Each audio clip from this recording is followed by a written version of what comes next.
നമ്മുടെ ബിസിനസ്സിൽ രണ്ട് രീതിയിൽ ഡിസിഷൻ എടുക്കാൻ പറ്റും. ഒന്ന് ഡേറ്റ ബേസ്ഡ് ഡിസിഷൻസ്, രണ്ട് ഇമോഷണൽ ഡിസിഷൻസ്.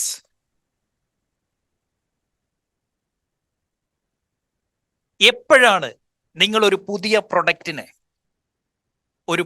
പ്രൊഡക്റ്റിനെ കൊണ്ടുവരേണ്ടത്, പുതിയ സർവീസ് കൊണ്ടുവരേണ്ടത്, പുതിയ സ്ട്രാറ്റജി കൊണ്ടുവരേണ്ടത്, പുതിയ പ്രൊമോഷൻ രീതി കൊണ്ടുവരേണ്ടത്, പുതിയ മാർക്കറ്റിംഗ് രീതി കൊണ്ടുവരേണ്ടത്, പുതിയ സെയിൽസ് രീതി കൊണ്ടുവരേണ്ടത് എപ്പോഴാണ്? When your data says so. എപ്പോ നമ്മളുടെ ഡേറ്റ നമ്മളോട് പറയുന്നു yes it's time for a new strategy, A new product. നമ്മുടെ മനസ്സ് പറയുമ്പോഴല്ല, ഇമോഷൻസ് പറയുമ്പോഴല്ല, ഡേറ്റ പറയണം. ഡേറ്റയ്ക്ക് ഒരു പ്രത്യേകതയുണ്ട്, it will never get bore. Data based decisions മാത്രമേ ബിസിനസ്സിൽ എടുക്കാവൂ. അങ്ങനെ ഡേറ്റ ബേസ്ഡ് ഡിസിഷൻസ് എടുക്കുന്നവർക്ക് മാത്രമേ റിപ്പീറ്റ് ചെയ്യാൻ പറ്റൂ. Otherwise you will be behind this new dam thing every time. Repetition എന്ന് പറയുന്നത് ഭയങ്കര ബോറിംഗ് ഉള്ള ഒരു പരിപാടിയാണ്. എന്ന് വെച്ചാൽ ബിസിനസ് ഓണേഴ്സ് എപ്പോഴും ഒരു പുതിയതിൻ്റെ പുറകിലാണ്. എപ്പോഴും പുതിയ പ്രോഡക്റ്റ്, പുതിയതെന്ന് പറഞ്ഞിട്ട് ഉണ്ടാവാറ്. എന്ന് വെച്ചാൽ അതിൽ നമുക്ക് ഒരു എക്സൈറ്റ്മെന്റ് ഉണ്ട്. പക്ഷെ സാറ് പറഞ്ഞത് എക്സൈറ്റ്മെന്റ് നമ്മളെ ബിസിനസ്സിൽ വേണ്ടെന്നാണ്. എന്ന് വെച്ചാൽ എക്സൈറ്റ്മെന്റ് നമുക്ക് വേണമെങ്കിൽ പേഴ്സണലായിട്ട് നമുക്ക് പുറത്ത് പോയിട്ട് ചെയ്യാം, but not inside the business. Kings ക്ലബിന്റെ ആ ഒരു യാത്ര നോക്കിക്കഴിഞ്ഞാൽ ആദ്യം ഇതൊരു ഫ്രാഞ്ചൈസി പാർട്ട്ണർ എന്നുള്ള രീതിയിലായിരുന്നു. അത് കഴിഞ്ഞ് നമ്മൾ സെയിൽസ്മാൻ ടീം എന്നുള്ള രീതിയിലേക്ക് മാറി. അത് കഴിഞ്ഞ് ദ കിങ്സ് ക്ലബ് എന്ന് രൂപാന്തരപ്പെട്ടു. ഇതിങ്ങനെ മാറ്റിയതൊക്കെ ഡേറ്റ പറഞ്ഞപ്പോഴാണ്. ഡേറ്റ എങ്ങനെയാ പറയുന്നതെന്ന് ചോദിച്ചു കഴിഞ്ഞാൽ, ലെറ്റ്സ് സേ നമ്മളുടെ ഒരു 100 കസ്റ്റമേഴ്സ് ഉണ്ട് എന്നിരിക്കട്ടെ. ഈ 100 കസ്റ്റമേഴ്സിൽ ചില അഭിപ്രായങ്ങൾ നമ്മളോട് പറയും. നമ്മളുടെ കാര്യത്തിൽ ഇങ്ങനെ ചെയ്താലോ സാറേ, നമുക്ക് അങ്ങനെ കിങ്സ് ക്ലബിനെ ചെയ്താലോ, ഇങ്ങനെ നമ്മൾ ചെയ്താലോ. അങ്ങനെ അഭിപ്രായം ചോദിക്കുന്നത് കേട്ടുകൊണ്ട് ഇമ്മീഡിയറ്റ് ഡിസിഷൻ എടുക്കരുത്.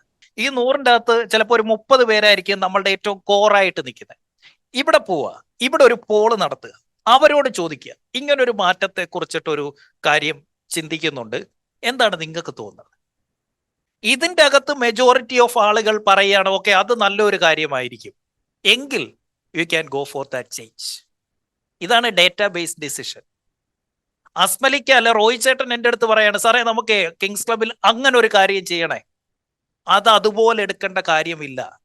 അതൊരാളുടെ ഒപ്പീനിയൻ മാത്രമാണ്. അത് ഡേറ്റ പറയണം ആ ഒപ്പീനിയൻ ശരിയാണ് എന്ന്. അസ്മലിക്ക എൻ്റെ ഏറ്റവും അടുത്ത ആളായതുകൊണ്ട്, അല്ലെങ്കിൽ റോയ് ചേട്ടൻ പറഞ്ഞ ഒരു കാര്യമായതുകൊണ്ട് ഞാൻ അതെങ്ങനെ തള്ളിക്കളയും? അങ്ങനെയുള്ള ഒരു ഇമോഷൻസും ബിസിനസ്സിൽ പാടില്ല.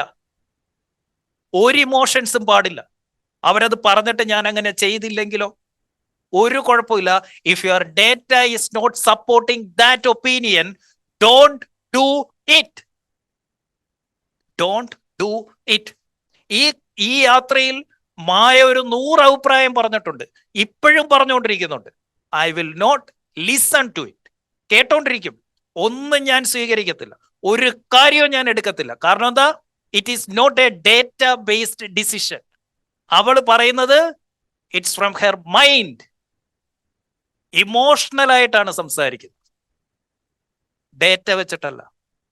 ആ കേൾക്കുന്ന കാര്യം നമ്മളുടെ ഡേറ്റയിൽ നോക്കും, അത് ശരിയാണോ as per data. If it is right you will go for that change. ഡേറ്റയും അതോ അപ്രൂവ് ചെയ്യുകയാണെങ്കിൽ മാത്രം ഗോ ഫോർ ഇറ്റ്. അസ്മലിക്കൽ, നമ്മളെ സെയിൽസ് ടീം നമ്മളെ പഠിപ്പിക്കാൻ നോക്കും ഇത് പുതിയത് കൊണ്ടുവരാൻ വേണ്ടിയിട്ട്. ഇപ്പൊ സാറ് പറഞ്ഞതുപോലെ തന്നെ അവന്റെ ഇൻഎഫിഷ്യൻസി മറച്ചു വെക്കാൻ വേണ്ടിയിട്ടാണ് അത് ചെയ്യുന്നത്.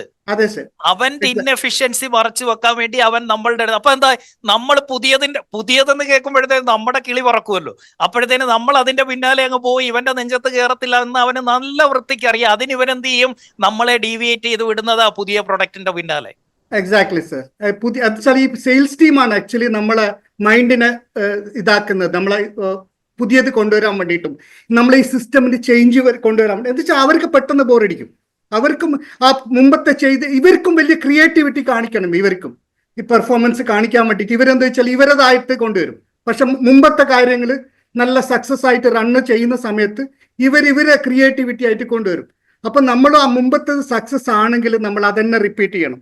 എന്നുവെച്ചാൽ എക്സൈറ്റ്മെന്റ് പിറകെ ഒരിക്കലും നമ്മളെ ബിസിനസ്സിൽ എക്സൈറ്റ്മെന്റ് കൊണ്ടുവരണ്ട. അതാണ് ഏറ്റവും ഇമ്പോർട്ടന്റ് ആയിട്ട് കോറായിട്ട് സാറ് പറഞ്ഞു.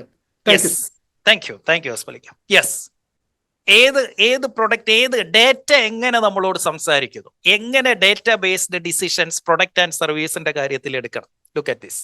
അതാണ് BCG മെട്രിക്സ്. എഴുതിക്കോ, BCG matrix. Boston group of companies അവർ കൊണ്ടുവന്ന മെട്രിക്സ് ആണ്. നമുക്ക് എല്ലാവർക്കും 4 തരത്തിലുള്ള പ്രൊഡക്റ്റോ സർവീസോ നമ്മുടെ കയ്യിലുണ്ടാവും. 4 തരത്തിൽ. 4 ഇതെന്ന് പറയുന്നത് മാർക്കറ്റ് ഡിമാൻഡ് ആണ്. ഇത് മാർക്കറ്റ് ഡിമാൻഡ്. ഒന്നാമത്തെ പ്രൊഡക്റ്റ് ആണ് ഡോഗ്. എഴുതിക്കോ, പട്ടി, ഡോഗ്. ഡോഗിന്റെ പ്രത്യേകത, ഇതിന് മാർക്കറ്റിൽ ഇപ്പോൾ ഡിമാൻഡും ഇല്ല, അതായത് ഇതിനൊരു ഫ്യൂച്ചറും ഇല്ല. അതോടൊപ്പം തന്നെ നമ്മൾക്കവിടെ പ്രത്യേകിച്ച് ഇപ്പൊ ഒരു ഗ്രോത്തും ഇല്ല. നമുക്കും ഗ്രോത്ത് ഇല്ല, മാർക്കറ്റിൽ ഒരു ഫ്യൂച്ചറും കാണുന്നില്ല. അതാണ് ഡോഗ്. നമ്മളുടെ പ്രൊഡക്റ്റ് ആണ്, പക്ഷെ ഈ സാധനത്തിന് മാർക്കറ്റിൽ ഒരു ഇമ്പാക്റ്റും ഉണ്ടാക്കാൻ പറ്റുന്നില്ല, കച്ചവടവും നടക്കുന്നില്ല, ഇതിനൊട്ടും ഫ്യൂച്ചറും ഇല്ല. ഇതാണ് ഡോഗ്. രണ്ടാമത്തത്, നിലവിൽ വലിയ ഡിമാൻഡ് ഒന്നുമില്ല, പക്ഷെ ഫ്യൂച്ചർ ഉള്ള ഒരു സാധനമാണ്, ഫ്യൂച്ചറിൽ വേണ്ടി വരുന്ന ഒരു സാധനം. ഇപ്പൊ വലിയ കച്ചവടമൊന്നും നടക്കുന്നില്ല, നഷ്ടത്തിലാ, എന്നാലും ഫ്യൂച്ചർ ഉണ്ട്. ഇത് നഷ്ടത്തിലാണ്, ഫ്യൂച്ചറും ഇല്ല. അതാണ് ഡോഗ്. ഇത് നഷ്ടത്തിലാണ്, വലിയ ലാഭമില്ല, വലിയ മെച്ചമൊന്നുമില്ല, പക്ഷെ ഇത് ഫ്യൂച്ചർ ഉള്ള ഒരു സാധനമാണ്. അതാണ് ക്വസ്റ്റ്യൻ മാർക്ക്. മൂന്നാമത്തതാണ് നല്ല ലാഭത്തിലാ, പക്ഷെ ഫ്യൂച്ചർ ഇല്ല. നല്ല ലാഭത്തിൽ പോകുന്നുണ്ട്, ഫ്യൂച്ചർ ഇല്ല. അതാണ് ക്യാഷ് കൗ, കറവ പശു, ക്യാഷ് കൗ. നാലാമത്തതാണ് മാർക്കറ്റിലും ഹൈ ഗ്രോത്ത് ഉണ്ട്, നമുക്ക് നല്ല പ്രോഫിറ്റ് ഉണ്ട്, നല്ല രീതിയിൽ കയറി പോകുന്നു. അതാണ് സ്റ്റാർ. അപ്പൊ 4 കാര്യം. ഒന്ന് ഡോഗ്. ഡോഗ് എന്താ? നമുക്കും നഷ്ടമാണ്, മാർക്കറ്റിൽ ഇനി ഒരു ഫ്യൂച്ചറും ഇല്ല. ഇതാണ് ഡോഗ്. 2 question mark. ഇപ്പം നഷ്ടത്തിലാണ്, പക്ഷെ ഒരു ഫ്യൂച്ചർ കാണുന്നുണ്ട്. അത് ഇമോഷൻ വെച്ചിട്ടല്ല, ഡേറ്റ പറയുന്നുണ്ട് ഇതാണ് ഫ്യൂച്ചർ, ഫ്യൂച്ചറിൽ ഇത് കയറും എന്ന്. Question mark. 3 ക്യാഷ് കൗ. ഫ്യൂച്ചർ ഒന്നുമില്ല, പക്ഷെ നിലവിൽ നല്ല രീതിയിൽ പോയിക്കൊണ്ടിരിക്കുന്നുണ്ട്. അടുത്തതാണ് സ്റ്റാർ. ഇപ്പൊ നല്ല രീതിയിൽ കയറുന്നതുകൊണ്ട് ഫ്യൂച്ചർ ഉണ്ട് താൻ. ഇതിന്റെ എക്സാമ്പിൾ എപ്പോഴും ആപ്പിളിന്റെ പ്രൊഡക്ട്സുമായി ബന്ധപ്പെട്ടാണ് പറയുന്നത്. ഞാൻ പെട്ടെന്നൊന്ന് പറയാം, അപ്പൊ നമുക്ക് പെട്ടെന്ന് മനസ്സിലാവും. ഡോഗ്, ഇവര് 90s ഏറ്റവും നല്ലതായിട്ട് കച്ചവടം നടന്നുകൊണ്ടിരുന്നതാണ് ഐപോഡ് എന്ന് പറയുന്നത് MP3 പ്ലെയർ. പഴയ വാക്മാൻ ഒക്കെ ഉണ്ടായിരുന്നല്ലോ നമ്മുടെ സോണിയുടെ ഒക്കെ. ആ സമയത്ത് ഏറ്റവും കൂടുതൽ വിറ്റോണ്ടിരുന്ന ഒരു സാധനമാണ് ഐപോഡ്. പക്ഷെ 2000 എത്തി വന്ന സമയത്ത് മൊബൈലൊക്കെ വരാൻ തുടങ്ങിയപ്പോഴത്തേക്കിന് MP3 പ്ലെയർ ഫ്യൂച്ചറും ഇല്ല, കച്ചവടവും ഇല്ല. Dog, what should be do? അപ്പൊ എന്താണ് ഡോഗ്? എന്താണ്? IPod MP3 player. Question mark. ഇപ്പോ ആപ്പിളിന്റെ മാക്ബുക്കിന്, ഇത് ഐ എം ടോക്കിംഗ് അബൌട്ട് 2010, ആ സമയത്ത് ഡെല്ലും ഏസറും ഒക്കെ ആയിരുന്നു ഏറ്റവും കൂടുതൽ കച്ചവടം നടന്നുകൊണ്ടിരുന്നത്. HP ഒക്കെ ആയിരുന്നു. പക്ഷേ ഇവർക്ക് അന്ന് കച്ചവടം കുറവാണ്, ബട്ട് ലാപ്ടോപ്പിന് വലിയൊരു ഫ്യൂച്ചർ ഉണ്ട് എന്നുള്ളത് ഇവർക്കറിയാം. സോ മാക്ബുക്ക് ഇതെന്താക്കി, റിസർച്ചിലിട്ട് ഇവർ ഫ്യൂച്ചറിലേക്ക് വേണ്ടി ഡെവലപ്പ് ചെയ്തുകൊണ്ടേയിരുന്നു. Question mark. ഏറ്റവും കൂടുതൽ ഡിമാൻഡഡ് ആയിട്ടുള്ള, ഏറ്റവും നല്ല രീതിയിൽ ഒരു ടാബ്, ഒരു മൊബൈൽ ടാബ്ലറ്റ് വേണം എന്ന് തോന്നിക്കഴിഞ്ഞാൽ വേറൊന്നുമില്ല, അത് ഐപാഡാണ്. കാരണം ആപ്പിളിന്റെ ടാബിന്റെ അത്രയും എഫിഷ്യൻസി ഉള്ള വേറൊരു സാധനവും ഇല്ല വേറെ. അതുപോലെ തന്നെയാണ് സ്റ്റാർ എന്താണ്? ഐഫോൺ. നല്ല രീതിയിൽ മാർക്കറ്റും കയറുന്നുണ്ട്, ഫോണിന്റെ കച്ചവടവും കൂടുന്നുണ്ട്, അതിൽ നല്ല ഗ്രോത്ത് ആപ്പിളിനുണ്ട് താൻ. അപ്പം 4 പ്രൊഡക്റ്റ് ആണുള്ളത്. ഒന്ന് ഐപോഡിന്റെ പ്രത്യേകത എന്താ? ഫ്യൂച്ചറും ഇല്ല, ഇപ്പൊ നമുക്ക് നഷ്ടമാണ്. 2 ഫ്യൂച്ചർ ഉണ്ട്, മാക്ബുക്ക് എക്സാമ്പിൾ ലാപ്ടോപ്പ് ഫ്യൂച്ചർ ഉണ്ട്, പക്ഷെ നിലവിൽ നമ്മൾ പിന്നിലാണ്. ഐപാഡ് നല്ല രീതിയിൽ കച്ചവടം നടക്കുന്നു, നല്ല പ്രോഫിറ്റ് ഉണ്ട്, നമ്മളാണ് ഇൻഡസ്ട്രിയിലെ താരം ഇൻഡസ്ട്രിയിൽ ഭയങ്കര കോമ്പറ്റീഷൻ ഉണ്ട്, പക്ഷെ ഒരേപോലെ ഗ്രോത്ത് നിൽക്കുന്നുണ്ട്, നല്ല രീതിയിൽ ഫ്യൂച്ചറും ഉണ്ട്. സ്റ്റാർ എന്ത് ചെയ്യണം? പറ്റുന്നത്രയും ഈ കറവ പശുവിനെ കറക്കുക. Repeat your cash cow. Repeat. ഇതിൽ ഒരു ഇൻവെൻഷനും കൊണ്ടുവരരുത്, ഒരു മാറ്റവും കൊണ്ടുവരരുത്. കാരണം this is your most successful product or service. ഒരു മാറ്റവും കൊണ്ടുവരരുത്. Just repeat your cash cow. കാരണം എന്താ, പശുവിനെ വളർത്തുമ്പോൾ നമ്മൾ എന്താ ചെയ്യുന്നത്? ഇതിന് പുല്ലും വൈക്കോലും വെള്ളവും കൊടുക്കുന്നു, രാവിലെ വൈകിട്ടും കറന്ന് പാലെടുക്കുന്നു, പിറ്റേന്ന് വീണ്ടും അത് തന്നെ ചെയ്യുന്നു, വീണ്ടും അത് തന്നെ ചെയ്യുന്നു. ആണോ? പാല് കൂടുതൽ കിട്ടാൻ വേണ്ടിയിട്ട് ഇതിന് നമ്മൾ KFC മേടിച്ചു കൊടുക്കത്തില്ലല്ലോ. അതിന് പുല്ല് തന്നെയല്ലയോ കൊടുക്കുന്നത്? റിപ്പീറ്റേഷൻ അല്ലേ? ബോറിംഗ് അല്ലേ? ഒരേ പാടത്തു നിന്നുള്ള പുല്ല് തന്നെയല്ലയോ അരിഞ്ഞോണ്ടിട്ട് കൊടുക്കുന്നേ? ആണോ? ക്യാഷ് കൗ എന്ത് ചെയ്യണം? Just repeat. ഡോഗിനെ എന്ത് ചെയ്യണം? തല്ലിക്കൊന്നേക്കണം. നമ്മളുടെ പ്രോഫിറ്റ് കളയുന്ന, നമ്മളുടെ സമയവും എനർജിയും കളയുന്ന എന്ത് പ്രൊഡക്റ്റ് ആൻഡ് സർവീസ് ഉണ്ടോ, just stop it. Staff training എന്നെ സംബന്ധിച്ച് ഡോഗാ.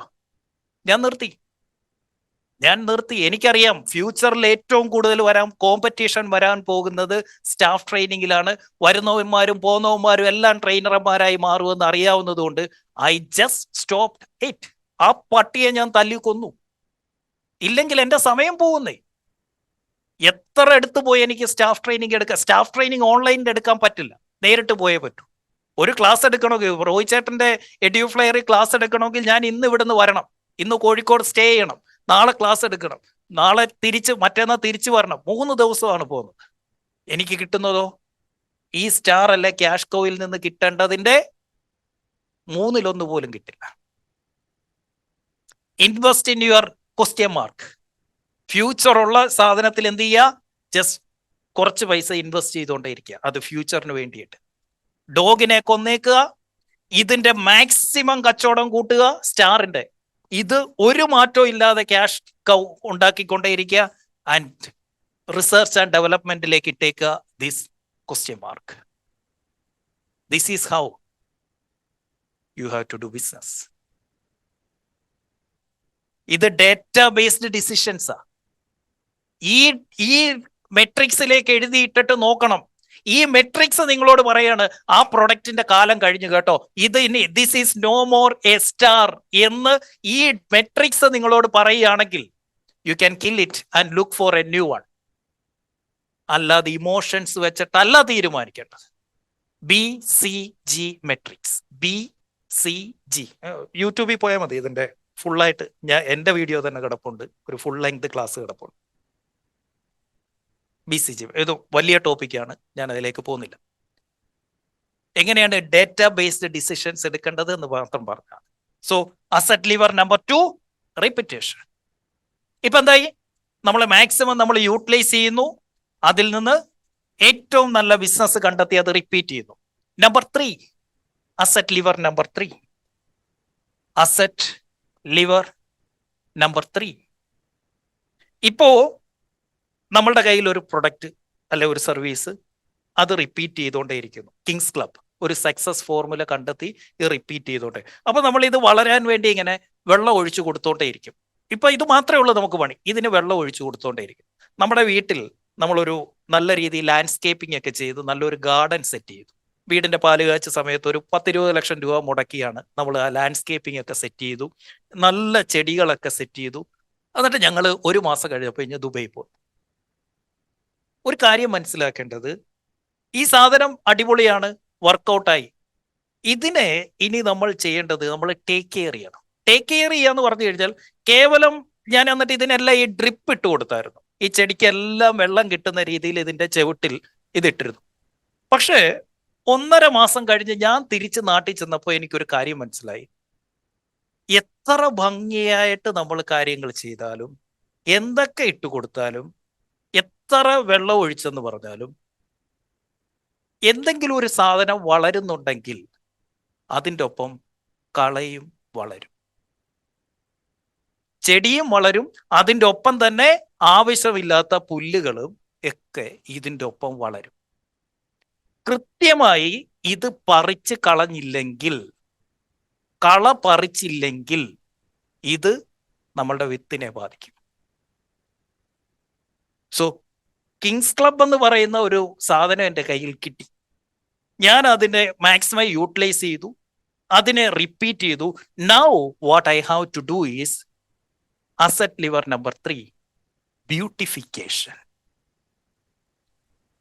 Make it more beautiful. Beautification. Make your stuff look nicer. ഇപ്പൊ നമ്മളുടെ ഒരു പ്രൊഡക്റ്റ് അവിടെ അക്സെപ്റ്റ് ചെയ്യപ്പെടുന്നുണ്ട്, നല്ല രീതിയിൽ ആളുകൾക്ക് ഇഷ്ടപ്പെടുന്നുണ്ട്. ഇനി എന്ത് ചെയ്യുക? Make it more perfect. അത് ഭംഗിയുള്ളതാക്കി മാറ്റുക. അതിനെന്ത് ചെയ്യുക? നമ്മുടെ ലോഗോ, സെയിൽസ്മാന്റെ ആദ്യത്തെ ലോഗോ എന്ന് പറയുന്നത്, നമ്മൾ തുടങ്ങിയത് സെയിൽസ്മാൻ എന്നായിരുന്നു. അന്ന് വാട്സപ്പ് ഗ്രൂപ്പായിരുന്നു. വാട്സപ്പ് ഗ്രൂപ്പിൽ നിന്ന് ഒരു പേഴ്സണൽ മെസ്സേജ് എനിക്ക് വരികയാണ്, ദുബൈയിൽ നിന്നൊരു പയ്യൻ. സാറേ, ഞാൻ സാറിന്റെ ഗ്രൂപ്പിലുള്ള ഇൻ 2017 സാറിന് വേണ്ടിയിട്ട് ഒരു ലോഗോ ചെയ്തു തരണം. ഞാനൊരു ഡിസൈനറാണ്. അപ്പൊ ഇത്രയും നല്ല രീതിയിൽ ഞങ്ങൾക്ക് ഫ്രീ ആയിട്ട് ഗ്രൂപ്പിൽ ഐഡിയാസ് തരുന്ന സാറിന് എനിക്കൊരു ഗിഫ്റ്റ് തരണമെന്നുണ്ട്. എനിക്കൊരു സെയിൽസ്മാന്റെ ഒരു ലോഗോ ഞാൻ ചെയ്തോട്ടെ. വളരെ സന്തോഷം മോനെ, ചെയ്യണം. അവൻ ചെയ്തു തന്ന സാധനമാണ് 2017, 18, 19, 20 തുടക്കം വരെ ദ സെയിൽസ്മാൻ എന്ന രീതിയിൽ അനിൽ ബാലചന്ദ്രൻ ദ സെയിൽസ്മാൻ, ഒരു റെഡും ഗോൾഡും കൂടെ ചേർന്ന് വൈറ്റും കൂടെ ചേർന്നിട്ടുള്ള ഒരു ലോഗോ അന്ന് അവൻ ചെയ്ത. നൗ അന്ന് എൻ്റെ ഫോക്കസ് എന്ന് പറയുന്നത് എൻ്റെ കോർ ബിസിനസ് ഐഡന്റിഫൈ ചെയ്യുന്നതില്ല, ബ്യൂട്ടിഫിക്കേഷൻ്റെ അകത്തല്ല. അന്ന് എനിക്ക് രക്ഷപ്പെടണം, എനിക്കൊരു കോർ ബിസിനസ് കണ്ടെത്തണം. അതുവരെ ആരെങ്കിലും ചെയ്തു തന്നതായിക്കോട്ടെ, ഓക്കെ ഇത് ഗുഡാണ്, ഗുഡ്, ആരും കുറ്റമൊന്നും പറയത്തില്ല, ഇല്ല, okay do it, take it. 1 രൂപ ഞാൻ ചെലവാക്കിയില്ല ലോഗോ ചെയ്യാൻ. ബട്ട് 2021, 20 കൂടുതൽ ആളുകൾ ഇത് അക്സെപ്റ്റ് ചെയ്യാൻ തുടങ്ങി. ഞാൻ ഈ കാര്യങ്ങൾ റിപ്പീറ്റ് ചെയ്യാൻ തുടങ്ങി. റിപ്പീറ്റ് ചെയ്യാൻ തുടങ്ങിക്കഴിഞ്ഞാൽ next what you have to do is start beautification. ആദ്യമായി ആ ലോഗോ ഞാൻ മാറ്റുന്നത് 2020 after 3 years I started beautification. Logo പതുക്കെ മാറ്റി. അപ്പം അനിൽ ബാലചന്ദ്രൻ ദ സെയിൽസ്മാൻ. ഈ സെയിൽസ്മാൻ എന്ന് പറയുമ്പോൾ സെയിൽസുകാരെ പഠിപ്പിക്കുന്ന ആൾ എന്നുള്ളതാണ് അന്ന് ഉദ്ദേശിച്ചത്. പക്ഷെ എൻ്റെ ഓഡിയൻസ് മാറി. ഞാൻ ഇനി സെയിൽസുകാരെ പഠിപ്പിക്കുന്നില്ല എന്ന് 2020 തീരുമാനിച്ചു. ഇനി ഞാൻ ബിസിനസ് ഓണേഴ്സിനെ പഠിപ്പിക്കുന്നുള്ളൂ എന്ന് തീരുമാനിച്ചു. ഇത്രയും നാൾ ഞാൻ സെയിൽസ് മാത്രമായിരുന്നു പഠിപ്പിക്കുന്നത്, ഇനി ഞാൻ ബിസിനസ് ആണ് പഠിപ്പിക്കാൻ പോകുന്നതെന്ന് തീരുമാനിച്ചു. Now I have to make it more beautiful. Anil Balachandran the salesman മാറി Anil Balachandran the king maker. 2021 March 31 ഞാനും പ്രതീഷും കൂടെ ഫോണിൽ സംസാരിച്ച് തീരുമാനമെടുത്തു. ദിവസങ്ങളുടെ ചർച്ചകൾക്ക് ശേഷം എടുത്ത തീരുമാനമാണ് ദ കിങ് മേക്കർ. പേരിൽ ബ്യൂട്ടിഫിക്കേഷൻ കൊണ്ടുവന്നു, ലോഗോയിൽ ബ്യൂട്ടിഫിക്കേഷൻ കൊണ്ടുവന്നു. അതും കഴിഞ്ഞ വർഷമാണ് വെബ്സൈറ്റിൽ ബ്യൂട്ടിഫിക്കേഷൻ കൊണ്ടുവരുന്നു. വീഡിയോസ്, യൂട്യൂബ് വീഡിയോസിൽ കൂടുതൽ ബ്യൂട്ടിഫിക്കേഷൻ കൊണ്ടുവരുന്നു. 2020 സെപ്റ്റംബർ 27 ആലപ്പുഴ നടക്കുന്ന ആദ്യ പ്രോഗ്രാമിലാണ്, പബ്ലിക് പ്രോഗ്രാമിലാണ്, അതായത് എൻ്റെ 126ാമത്തെ പബ്ലിക് പ്രോഗ്രാമിലാണ് ആദ്യമായി ഞാനൊരു കോസ്റ്റ്യൂം ഡിസൈൻ ചെയ്തിടുന്നത്. ആദ്യമായി ഞാനൊന്ന് പുട്ടിയിട്ടോണ്ട്, മേക്കപ്പ് ഇട്ടോണ്ട് ഞാൻ കയറുന്നത് അന്നാണ്, ബ്യൂട്ടിഫിക്കേഷന്റെ ഭാഗമായി. അതിനുശേഷം വികാസേട്ടനെ കൊണ്ടുവന്നു, പിന്നെ അത് കഴിഞ്ഞ് അബ്ബാസിനെ കൊണ്ടുവന്നു, ആസിഫ് അലിയുടെ കോസ്റ്റ്യൂം ഡിസൈനറെ കൊണ്ടുവരുന്നു. ഇങ്ങനെ ഓരോ സ്റ്റേജിലും ഇപ്പൊ മെയ് 28 കൊച്ചിയിൽ വരാൻ പോകുന്നു. പുതിയ സ്യൂട്ട് അവിടെ സെറ്റ് ആയിക്കൊണ്ടിരിക്കുകയാണ്, പുതിയ സ്റ്റേജ് അവിടെ സെറ്റ് ആയിക്കൊണ്ടിരിക്കുകയാണ്, പുതിയ ഡിസൈനിൽ പ്രോഗ്രാം സെറ്റ് ആയിക്കൊണ്ടിരിക്കുകയാണ്. What is it? ബ്യൂട്ടിഫിക്കേഷൻ. കൂടുതൽ മനോഹരമാക്കുക. ഒരു കാര്യം വർക്കൗട്ട് ആകുന്നുണ്ട് എന്ന് കണ്ടു കഴിഞ്ഞാൽ make it more beautiful.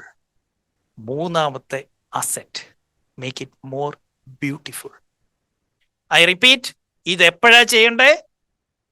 Once you identify your core business, once you repeat your core business.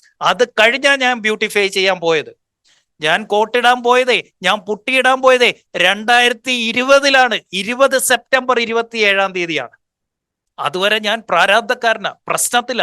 അന്ന് വരെ എൻ്റെ ജോലി to identify that core business. അവിടെ മാക്സിമം സെയിൽ കൂട്ടുക, അവിടെ മാക്സിമം ഇറങ്ങി കളിക്കുക, അതായിരുന്നു എൻ്റെ പണി. അന്ന് ഞാൻ കോട്ട് സെലക്ട് ചെയ്യാൻ നടന്നില്ല, ഷൂ സെലക്ട് ചെയ്യാൻ നടന്നില്ല, മേക്കപ്പ് ഇടാൻ നടന്നില്ല. കാരണം still I'm searching for my core business. Once അതൊരു റിപ്പീറ്റബിൾ ഫോർമാറ്റ് ആയതിന് ശേഷമാണ് മൂന്നാമത്തെ അസറ്റ് എടുത്തത് ബ്യൂട്ടിഫിക്കേഷൻ. 2020 സെയിൽസ്മാൻ ടീം ഓൺലൈൻ സൂമിൽ ക്ലാസ് തുടങ്ങുന്നു. എൻ്റെ വീട്ടില് ആദ്യം സിറ്റ് ഔട്ടിൽ ഇരുന്നിട്ടായിരുന്നു, കാർ പോർച്ചിൽ ഇരുന്നിട്ടായിരുന്നു ഞാൻ ആദ്യത്തെ ക്ലാസ് എടുക്കുന്നത്. പിന്നെ എനിക്ക് തന്നെ മനസ്സിലായി കുറച്ചുകൂടെ ഇത് അക്സെപ്റ്റൻസ് കിട്ടുന്നു, ആള് കൂടുന്നു. ഒരു റൂം ഞാൻ പെയിന്റ് അടിപ്പിച്ച് സെറ്റാക്കി. ആദ്യം ഒരു വാള് മാത്രമാണ് പെയിന്റ് അടിപ്പിച്ചത്. പിന്നെയും ബിസിനസ്സിൽ നിന്ന് പ്രോഫിറ്റ് കിട്ടി, കാശ് കിട്ടി തുടങ്ങിയപ്പോൾ I made it more beautiful. ഞാൻ ഒരു ടേബിൾ മേടിച്ചു, ഒരു ചെയർ മേടിച്ചു, ഇതുകൂട്ടുള്ള 2 ലൈറ്റ് മേടിച്ചു വെച്ചു. Still I M using my phone and headset. അത് കഴിഞ്ഞിട്ടാണ് പതുക്കെ കൊച്ചിയിലേക്ക് മാറുന്നത്. അവിടെ ഒരു റൂമിൽ ഇതുകൂട്ടൊരു സാധനം മേടിച്ചു വെക്കുന്നത്. അതുവരെ ഞാൻ പേപ്പറിൽ എഴുതി കാണിക്കുകയായിരുന്നു. പിന്നീടാണ് ബ്യൂട്ടിഫിക്കേഷന്റെ ഭാഗമായിട്ടാണ് നിങ്ങൾ ഇന്ന് ഈ കാണുന്ന സ്റ്റുഡിയോ ദുബൈയിൽ സെറ്റ് ചെയ്തിരിക്കുന്നത്. Making it more beautiful. കഴിഞ്ഞ ദിവസവും ഇവിടെ ലൈറ്റും കാര്യങ്ങളും ഒക്കെ ആഡ് ചെയ്തു, കുറച്ചുകൂടെ കാര്യങ്ങൾ മാറ്റി. Part of beautification. Once repeated ആയിട്ട് സെയിം റിസൾട്ട് കിട്ടുന്നുണ്ടെങ്കിൽ start beautification. Make it more beautiful. Asset lever number 3. So എന്തൊക്കെയാ പഠിച്ചേ? ഒന്നാമത്തത് utilization, 2 repetition, 3 beautification. Asset lever number 4 optimization. Optimization, optimization. ഈ നടന്നുകൊണ്ടിരിക്കുന്ന കാര്യങ്ങളൊക്കെ you are testing, testing and retesting. ഇപ്പൊ നമുക്കൊരു പാറ്റേൺ കിട്ടി റോയ് ചേട്ടാ, ഇപ്പൊ നമുക്കൊരു പാറ്റേൺ കിട്ടി. ഇപ്പൊ നമ്മളത് റിപ്പീറ്റ് ചെയ്യുന്നുണ്ട്, ഇപ്പൊ നമ്മളത് ബ്യൂട്ടിഫുൾ ആക്കുന്നുണ്ട്. ഇതിൻ്റെ അകത്തങ്ങ് സ്റ്റക്കായി പോകാതെ ഇവിടെ വെച്ച് ഇപ്പൊ നമ്മൾ ഒരു ആശയം കിട്ടുന്നു, ഒരു ഐഡിയ നമ്മൾ കിട്ടി, ഇത് നമ്മൾ ഇംപ്ലിമെന്റ് ചെയ്യുന്നു. ഈ ഇംപ്ലിമെന്റ് ചെയ്യുന്നത് നമുക്ക് സക്സസ് തരുന്നു. അതുകൊണ്ട് നമ്മൾ എന്ത് ചെയ്യുന്നു? ഇത് മാക്സിമം യൂട്ടിലൈസ് ചെയ്യുന്നു. ആ യൂട്ടിലൈസേഷന്റെ ഭാഗമായിട്ട് നമ്മൾ ഇത് റിപ്പീറ്റ് ചെയ്യുന്നു. അതിന്റെ ഭാഗമായി ഇത് കൂടുതൽ കൂടുതൽ ബ്യൂട്ടിഫിക്കേഷൻ വരുത്തിക്കൊണ്ടേയിരിക്കുന്നു. നൗ ഇനി നമ്മൾ ചെയ്യേണ്ടത് എന്താന്ന് ചോദിച്ചു കഴിഞ്ഞാൽ, ഇത്രയും കാര്യങ്ങൾ നടക്കുന്നുണ്ട് എങ്കിൽ നമുക്കൊരു ടെസ്റ്റിംഗ് ഉണ്ട്. അതിന്റെ പേരാണ് AB testing. AB testing. AB testing എന്ന് പറഞ്ഞു കഴിഞ്ഞാൽ ഈ നടന്നുകൊണ്ടിരിക്കുന്നതാണ് ഓപ്ഷൻ എ. Option A. ഈ രീതിയിൽ ഈ കാര്യങ്ങളൊക്കെ ചെയ്യാം. Okay, good. ഇത് തന്നെ മറ്റൊരു രീതിയിൽ ചെയ്യാൻ പറ്റുമോ? സെയിം തിങ്, ഒരു മാറ്റവും ഇല്ല. Same thing you are looking for option B. നമ്മൾ ഈ ഐഡിയ പേഴ്സൺ ആണല്ലോ, നമ്മളെ ഇങ്ങനെ ഒന്ന് ഫീഡ് ചെയ്തുകൊണ്ടേയിരിക്കണം. ഇല്ലെങ്കിൽ നമുക്ക് ബോറടിക്കുമ്പോൾ നമ്മൾ എന്ത് ചെയ്യും? നമ്മൾ ഒന്നുകിൽ ഡീവിയേറ്റ് ആയി പുതിയ ബിസിനസ്സിലേക്ക് പോകും, അല്ലെങ്കിൽ വേറെ എന്തെങ്കിലും ഇൻവെസ്റ്റ്മെന്റിലേക്ക് പോകും, ഇല്ലെങ്കിൽ ആവശ്യമില്ലാത്ത എന്തെങ്കിലുമൊക്കെ സ്വഭാവത്തിലേക്കൊക്കെ നമുക്ക് ആവശ്യമില്ലാത്ത എന്തെങ്കിലുമൊക്കെ ഹാബിറ്റ് നമ്മൾ ഉണ്ടാക്കിയെടുക്കും. കാരണം നമുക്ക് പ്രത്യേകിച്ച് ചെയ്യാൻ ജോലിയൊന്നുമില്ല. Now optimization is you are testing your existing thing. കപ്പലൊലയ്ക്കുക എന്ന് പറയും. ഇപ്പം നടന്നുകൊണ്ടിരിക്കുന്ന കാര്യത്തെ യു ആർ ചലഞ്ചിങ്. ഇപ്പോൾ കറക്റ്റായി നടന്നുകൊണ്ടിരിക്കുന്ന കാര്യത്തെ you are challenging with another option. എന്നിട്ട് എന്ത് ചെയ്യുന്നു? ഒരു ചെറിയ സാമ്പിൾ എടുത്തിട്ട് അവിടെ ഈ ഓപ്ഷൻ ബി ഒന്ന് ടെസ്റ്റ് ചെയ്ത് നോക്കുന്നു. എന്തിനാണെന്നറിയോ? ടു ഫൈൻഡ് യുവർ കൺട്രോൾ, നിങ്ങളുടെ ബൗണ്ടറി. ഇത് തന്നെയാണോ ശരിക്കും ഇതിന്റെ രീതി? ഇത് കുറച്ചുകൂടെ ബെറ്റർ ആയിട്ട് ചെയ്യരുത്, കുറച്ചുകൂടെ നല്ല രീതിയിൽ ചെയ്യരുത്, കുറച്ചുകൂടെ ആ ഒരു ഫോർമാറ്റ് ഒന്ന് പിടിച്ചാൽ എങ്ങനെ ഉണ്ടാവും? What is optimization? Testing and retest. Test and retest. Optimization. Test everything that you do. What is optimization? Test everything that you do. കാരണം എന്താ? നമ്മളുടെ തോന്നലായിരിക്കാം ഇപ്പൊ നമ്മൾ കണ്ടെത്തിയതാണ് ഏറ്റവും മികച്ച രീതി എന്നുള്ളത്. നമ്മൾ കണ്ടെത്തിയതാണ് ഏറ്റവും മികച്ചതെന്നത് ചിലപ്പോൾ നമ്മുടെ തോന്നൽ മാത്രമായിരിക്കാം. ആ തോന്നലിനെ എന്താക്കി മാറ്റാൻ പറ്റണം? ഉറപ്പിക്കാൻ പറ്റണം. അതിന് you have to test with another option. Optimization നമ്മുടെ ഉള്ളിൽ തന്നെ ഉള്ള ഡിസ്കവറിയാണ് എന്ന് നമുക്ക് മനസ്സിലാകുന്നത്. കാരണം ഈ യൂട്ടിലൈസേഷൻ, റെപ്പീറ്റേഷൻ അതുപോലെ ബ്യൂട്ടിഫിക്കേഷൻ കഴിയുമ്പം നമുക്ക് എപ്പോഴും ഒരു ബോറടി തോന്നാതിരിക്കാൻ വേണ്ടി നമുക്ക് നമ്മൾ ചെയ്യുന്ന രീതി ഒന്ന് മാറ്റി അതേ കാര്യം തന്നെ ചെയ്യുക എന്നുള്ളതാണ്. അതായത് നമ്മൾ എനിക്ക് ഫോട്ടോഗ്രാഫി താല്പര്യമുള്ള ഒരു മേഖലയാണ്. അപ്പം പലരും പറയും താജ്മഹലിന്റെ എല്ലാ രീതിയിലുള്ള ഫോട്ടോ എടുത്തു കഴിഞ്ഞു. താജ്മഹലിന്റെ എല്ലാ രീതിയിലുള്ള ഫോട്ടോ എടുത്തൊന്നും കഴിഞ്ഞിട്ടില്ല. ഇപ്പോഴും പലരും പല ആംഗിളിൽ നിന്നും അതിനെ ഫോട്ടോ എടുക്കുന്നുണ്ട്. അപ്പം നമ്മൾ ഇത് വർക്ക് ചെയ്യുന്നുണ്ടോ എന്ന് അറിയാൻ മറ്റ് ആംഗിളിൽ നിന്ന്, വേറെ രീതിയിൽ നിന്ന് അതിനെ കാഴ്ച നമ്മളതിനെ കാണുന്നതിനാണ് ഈ ഒപ്റ്റിമൈസേഷൻ, AB ടെസ്റ്റിംഗ് എന്ന് പറയും. അപ്പം മറ്റൊരു രീതിയിൽ വേറെ ആംഗിളിൽ നമുക്ക് അതിനെ കാണാനായിട്ട് പറ്റും. അപ്പം അതിന്റെ ബ്യൂട്ടി വേറെ രീതിയിൽ നമുക്ക് അതിനെ ആസ്വദിക്കാനായിട്ട് പറ്റും എന്നുള്ളതാണ് അതിൻ്റെ കാര്യം. അപ്പം ഇത് നമ്മളിപ്പോൾ ചെയ്തുകൊണ്ടിരിക്കുന്ന പ്രോസസ്സ് മെയിൻ കോർ ഏരിയയുടെ കോർ ഫോക്കസ് മാറ്റാതെ നമുക്ക് അതിൽ എന്തെങ്കിലും ഇമ്പ്രൂവ് ചെയ്യാൻ പറ്റുമെന്ന് വീണ്ടും നോക്കിക്കൊണ്ടിരിക്കുക എന്നുള്ളതാണ്. സോ വൺസ് നമുക്കൊരു ബെസ്റ്റ് കോമ്പിനേഷൻ കിട്ടിക്കഴിഞ്ഞാൽ, ഒരിക്കൽ നമുക്കൊരു ബെസ്റ്റ് കോമ്പിനേഷൻ കിട്ടിക്കഴിഞ്ഞാൽ, ഈ ബെസ്റ്റ് കോമ്പിനേഷൻ എന്താ? It consistently performs well. എഴുതിക്കോ, എന്താണ് best combination? Which consistently performs well. ഒരേപോലെ ഒരേ കാര്യം ചെയ്യുമ്പോൾ നമുക്ക് ഒരേ റിസൾട്ട് തന്നെ കിട്ടിക്കൊണ്ടേയിരിക്കുന്നു. സോ ഈ ബെസ്റ്റ് കോമ്പിനേഷൻ, കൺസിസ്റ്റന്റ് ആയി പെർഫോം ചെയ്യുന്ന ആ ബെസ്റ്റ് കോമ്പിനേഷൻ കിട്ടിക്കഴിഞ്ഞാൽ ഇതെന്തുണ്ടാകും? എന്താണ് സംഭവിക്കുന്നതെന്നറിയോ? That becomes your control. ഇത് നമ്മളുടെ ഒരു ലിമിറ്റേഷൻ ആയിട്ട് അങ്ങ് മാറും. ഒരു കാര്യം ചെയ്തു, അത് വർക്കൗട്ടായി, ഈ സാധനം വന്നു കഴിഞ്ഞാൽ, ഇപ്പൊ ഫോർ എക്സാമ്പിൾ കിങ്സ് ക്ലബ് എന്ന് പറയുന്ന ഒരു സാധനം നമ്മളിങ്ങനെ തുടങ്ങുന്നു. ആദ്യം 12 പേര്, 30 പേര്, 100 പേര്, 150 പേര്, 200 പേര്, 300 പേര്, 400 പേര്, 500 പേര് എത്തിക്കഴിഞ്ഞപ്പോൾ, ശ്രദ്ധിച്ചു കേട്ടോ, 500 എത്തിക്കഴിഞ്ഞപ്പോൾ ദിസ് ബിക്കം എ ലിമിറ്റ്. അയ്യോ, 500 പേര്. ഈ ലിമിറ്റ് വന്നതിന് ശേഷം എന്ത് സംഭവിച്ചു? അതിനപ്പുറത്തോട്ട് ഗ്രോത്ത് ഇല്ല. 500 becomes your limit. Who set it? ഞാൻ തന്നെ. കാരണം എന്താ? ഇതിനപ്പുറത്തൊന്നും പറ്റില്ല എന്നൊരു തോന്നലിലേക്ക് നമ്മൾ എത്തി. പ്രതീഷിന്റെ ബിസിനസ്സിൽ ഇന്ന് നടക്കുന്നത് 5 മില്യൺ വരെ എത്തിയെങ്കിൽ അതിന് മുകളിലോട്ട് പോകാത്തത് എന്തുകൊണ്ടാണ്? That 5 million becomes your control. What is optimization? You are testing your control. You are testing your control. ഇപ്പൊ നമുക്കൊരു 100 ലീഡ്സ് വരുന്നു. റോഹിത് ചേട്ടാ, എഡ്യു ഫ്ലെയറിലേക്ക് 100 ലീഡ്സ് വരുന്നു. ഇതിൽ 100-ൽ 30 കൺവേർഷനാണ് നടന്നുകൊണ്ടിരിക്കുന്നത്. ഇതിങ്ങനെ ഈ ഒന്നുമില്ലാത്തതിൽ നിന്നാണ് പതുക്കെ 10 ആയത്, 15-ആയി, 20-ആയി, 25-ആയി, 30-ആയി ഇപ്പൊ നിൽക്കുകയാണ്. നൗ 30 എന്ന് പറയുന്നതിൽ നമ്മൾ കംഫർട്ട് ആകും കുറച്ച് കഴിയുമ്പോൾ. പിന്നെ നമ്മളങ്ങ് അസ്യൂം ചെയ്യാൻ തുടങ്ങും 100 ലീഡ്സ് വന്നു കഴിഞ്ഞാൽ 30 കൺവേർഷനാണ് വരാൻ പോകുന്നത്.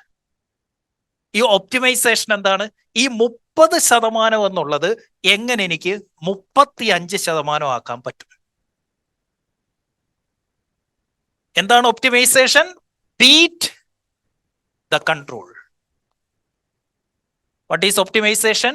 Beat your control or limit. നമ്മുടെ ലിമിറ്റ്, നമ്മളുടെ കൺട്രോൾ, അതിനെ തോൽപ്പിക്കുന്നതാണ് ഒപ്റ്റിമൈസേഷൻ.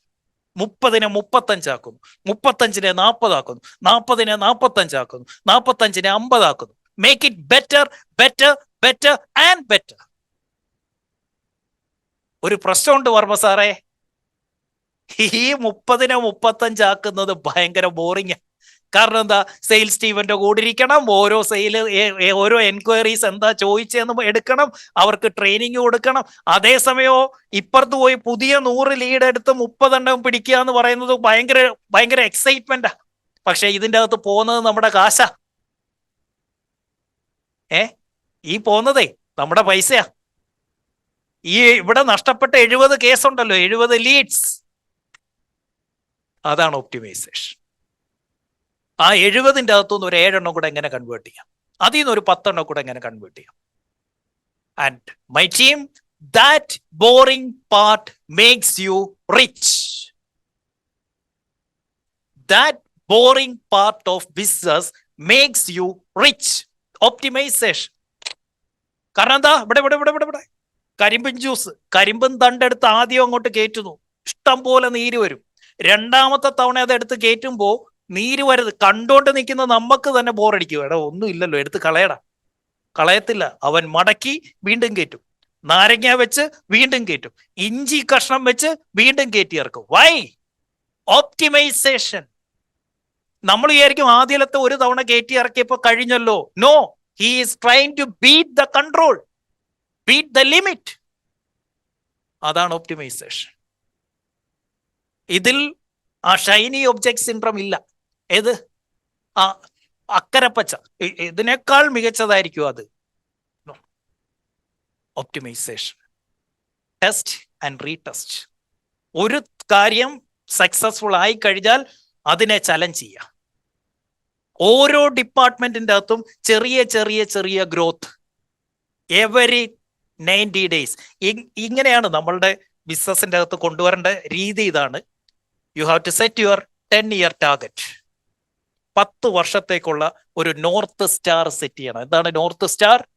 ആ ധ്രുവ നക്ഷത്രം.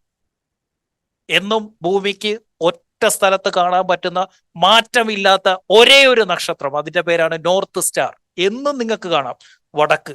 വടക്ക് ദിശയിൽ അതിനെ കാണാൻ പറ്റും. നോർത്ത് സ്റ്റാർ എന്നാണ് അതിന്റെ പേര്. ഗൂഗിൾ അടിച്ച് നോക്കിയാൽ മതി. നമ്മുടെ ബിസിനസ്സിൽ നമുക്കൊരു നോർത്ത് സ്റ്റാർ ഉണ്ടാകണം.